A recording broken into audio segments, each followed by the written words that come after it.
안녕하십니까. 무진정서 지어입니다.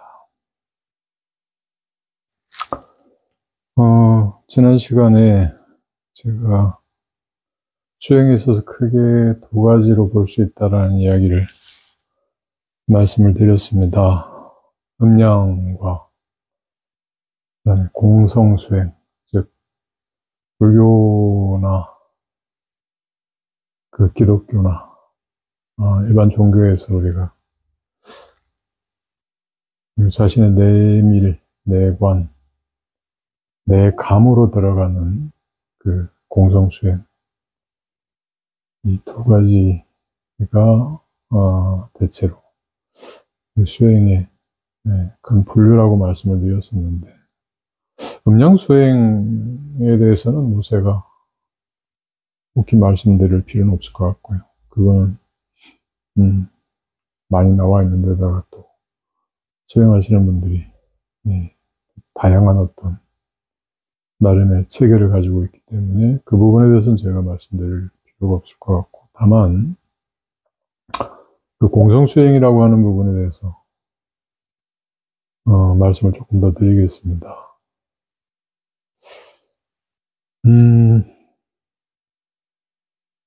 태을금화종지를 보면 빛에 대한 이야기를 시작을 합니다. 중점으로. 왜 태을금화종지에서 빛을 이야기하느냐에 대해서 좀 생각을 해보시게 되는데, 공성수행을 하는 입장에서 태을금화종지는 음양수행이 아니라 공성수행이거든요. 근데 왜 빛 이야기를 하게 될까요? 일반 우리 화두참선이나 혹은 기도 같은 이런 경우에 말 그대로 관념이나 혹은 어떤 실체 허구성 같은 것만 따라 들어가면 그 근본적인 어떤 원리로서 무 혹은 공의 개념을 파악하면 된다라고 생각을 할 수 있는데, 왜 거기 빛에 대한 이야기를 하는가?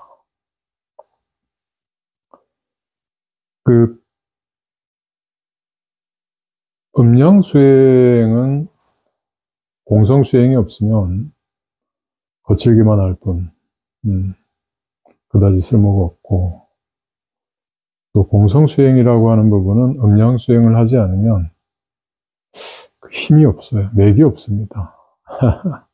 그다지 그냥 관념적인 부분으로만 흘러갈 뿐이지, 그다지 어떤 수행으로서의 실체라고 하는 부분을 갖기가 어렵게 되거든요. 그래서 이 두 가지가 결국에는 같이 하나로 합쳐져야 되는데, 공성수행에 있어서 이 음양이라고 하는 부분을 어떻게 만나느냐 하면, 그 공성을 만나기 위해서 우리가 가지고 있는 육체적인 어떤 감각들을 최대한 제한을 해버립니다. 그래서 수식관, 호흡을 관찰한다든지, 아니면 눈을 감고 혹은 눈을 반쯤 감은 채 꼼짝없이 앉아서 오랜 시간 동안 움직이지 않고 하나의 개념에 집중을 하게끔 만드는 그런 수행들을 하죠. 결국에 이건 뭐냐 하면 육체적 감각을 최저치까지 내려놓는 거예요. 감각 자체를 좀 더 극단적으로 이야기하면 살아있으면서도 죽음에 가까운 감각 상태를 만들어 놓는 거예요. 즉, 눈이 이때 일반적으로 우리가 감각할 수 있는, 눈으로 감각할 수 있는 그 인식 단계, 즉 육체가 살아있을 때 바라보는 이 세계의 감각 상태가 아닌 육체가 꺼지고 난 이후에 감각 상태를 만들어 놓는 겁니다. 그러니까 몸이 아닌 몸이 가지고 있던 그 의식의 상태까지 가닿게 만드는 거예요. 그래서 제가 저희 수행하는 분들한테 늘 그런 이야기를 합니다. 저는 이제 그걸 안식 수행이라고 이야기를 하는데, 죽은 자는 죽은 자는 눈동자가 흔들리지 않는다. 눈동자가 흔들리지 않는다라는 거는 생각이 흐르지 않는다라는 거예요. 사람의 눈동자라는 부분이 결국에 생각 따라서 혹은 감각 기능에 따라서 끊임없이 움직이기 때문에 움직이지 않는 어떤 특정한 상태가 되어버리면 우리가 감각으로서 이 세계를 인지하던 그 의식 상태에서 더 깊은 단계, 즉 감각을 사용하지 않는 그 의식 상태로 들어가게끔 된다는 거죠. 그때 눈앞에 빛이 보이게 됩니다. 그리고 또 한 가지, 이것은 분명하게 그 음량 호흡을 통했을 때 더 선명하게 보입니다. 즉 태을금화종지라고 하는 부분은요, 눈과 관련한 수행을 기반해서 그 눈이 갖는, 시각 기능이 갖는 이 세상의 허상을 떠나는 방식으로서 수행 체계를 잡아놓은 거예요. 그래서 빛에 대한 이야기를 합니다. 그리고 그 빛을 보는 눈은 우리가 일반적으로 이렇게 가지고 있는 이 두 개의 눈이 아니라 다른 눈이에요. 그 다른 눈을 천목이라고 이야기하는 겁니다. 그리고 그 천목은요, 하나짜리가 있고요, 두 개짜리가 또 따로 있습니다. 네. 그거 이야기하시는 분들이 잘 없는데, 하나짜리 눈은 보는 눈이 아닙니다. 그리고 하나짜리 눈은 이마에 있지만, 두 개의 눈은 눈과 눈 사이에 있습니다. 다른 거예요. 눈과 눈 사이에 있는 그 눈이 빛을 보게 됩니다. 관세음 보살은 익은 원통으로 수행을 하셨던 분이고, 태을금화종지를 쓴 여조사는 눈으로 수행한 사람입니다. 즉 육체적인 감각이라는 부분을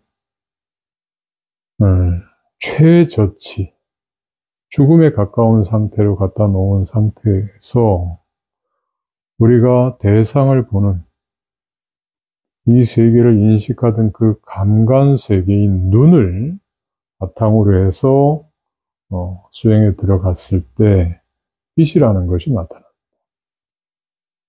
근데 여기에서 그 핵심은요, 이 빛이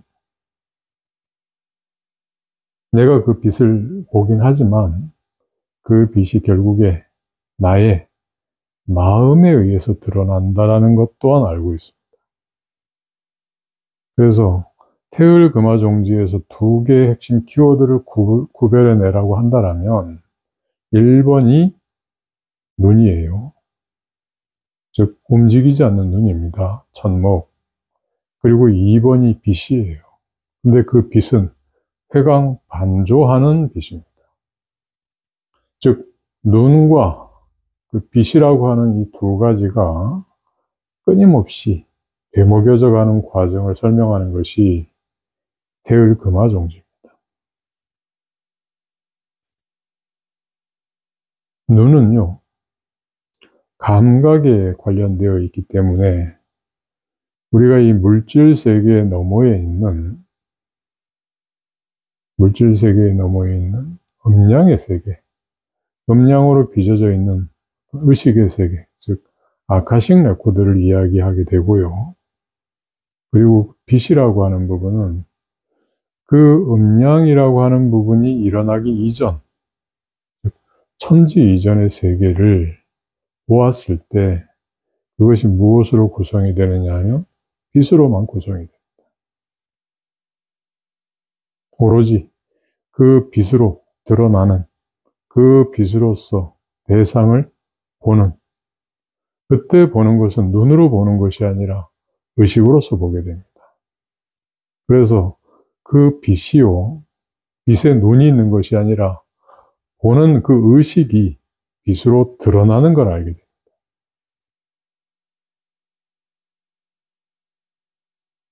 이 이야기 조금 어려우시죠? 양자물리에서 우리 관찰자 효과 이야기하죠.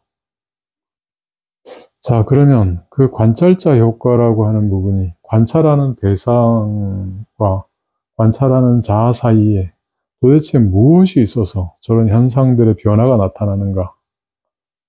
그냥 보는 사람의 의식이 저기에 작동할 거야. 우리는 단순하게 그냥 그렇게 생각하고 넘어갑니다. 그럼 보는 사람의 의식이 양자 혹은 전자 입자의 어떤 파동을 어떻게 간섭한단 말이지? 그거를 궁금해 하셔야 됩니다. 자, 그것이 바로 빛으로 드러납니다. 근데 거기에는 그 드러나는 빛에는 우리가 가지고 있는 이 눈이 있는 것이 아니라 의식 자체가 보는 것이에요.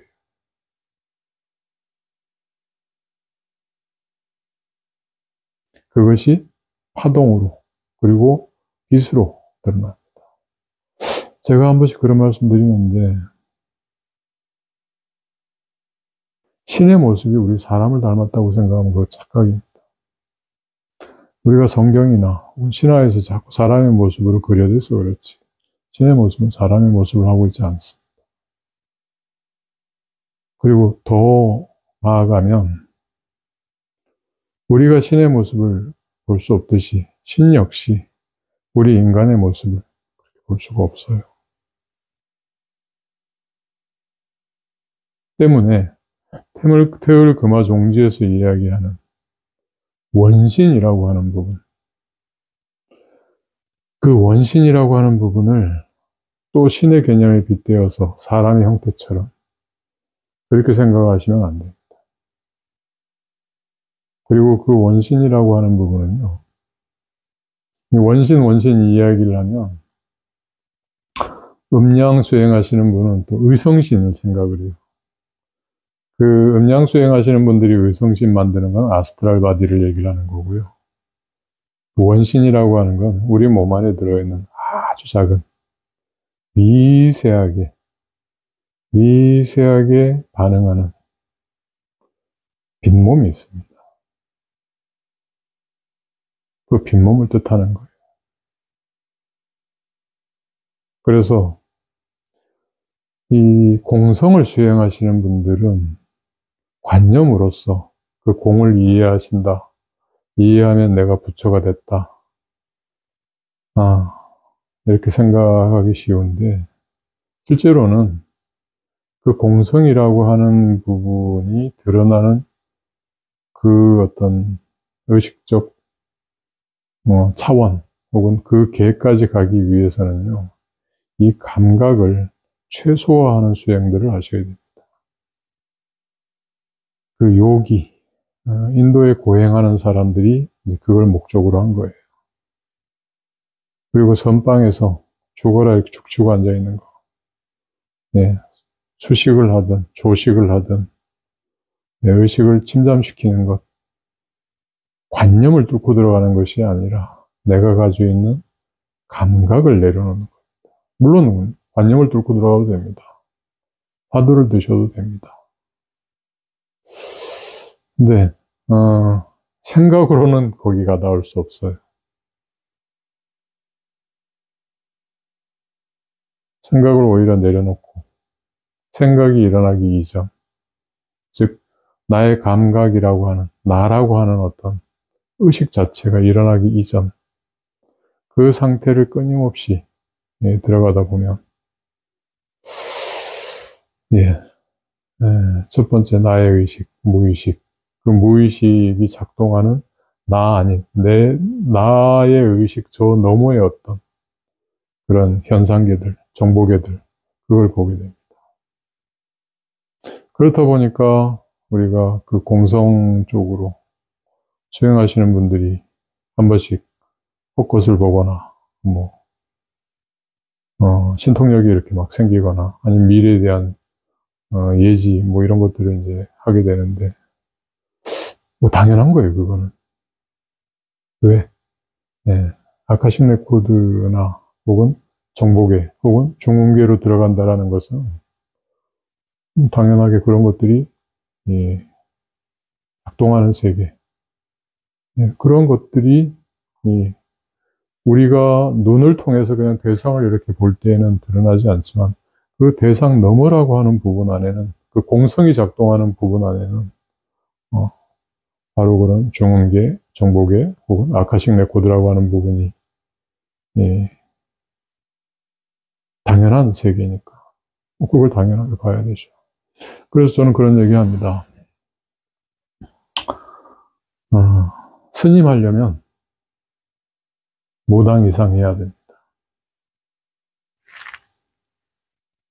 무당을 무시할 게 아니라, 무당들이 하는,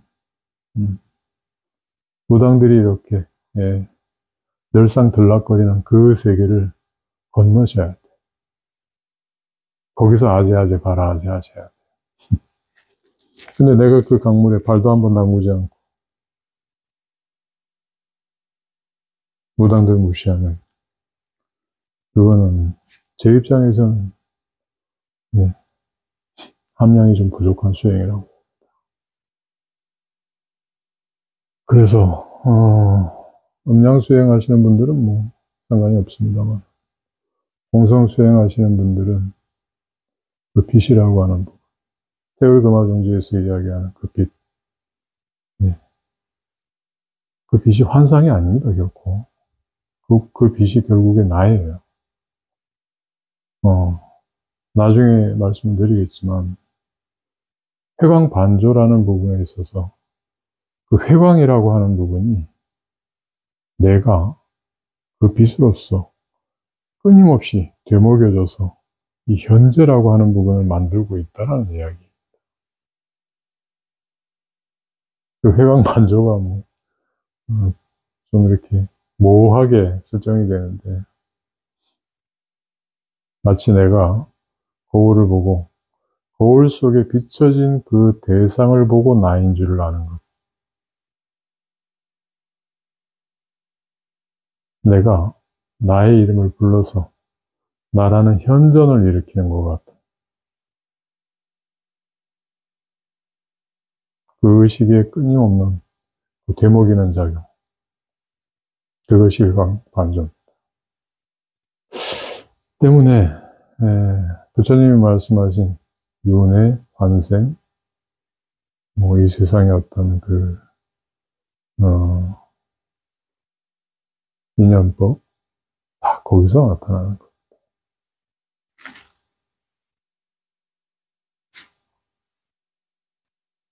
그래서 그 공성을 수행하시는 분들은 수행 방식 자체를 한번 잘 점검을 해 보십시오. 그냥 내가 무작정 자리에 앉아 있는다고 공부가 되는 것도 아니고요. 뭔가 하나에 집중한다고 해서 공부가 되는 것도 아닙니다. 내가 지금 수행하는 어떤 방식에 있어서 무엇을 도구로서 삼아야 되는가, 무엇을 목표로 삼아야 되는가, 그게 명확해야 됩니다. 그렇지 않으면요, 그냥 시간만 갑니다. 시간만.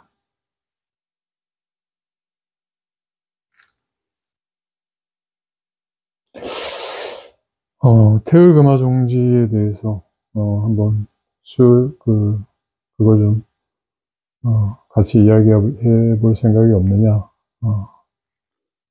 저와 같이 수행하시는 분들이 또, 말씀하시는 분도 있고 해서, 오늘 일단, 뭐, 이렇게 얘기는 합니다만은, 생각을 한번 해보고 여러분들에게 도움이 되겠다라는,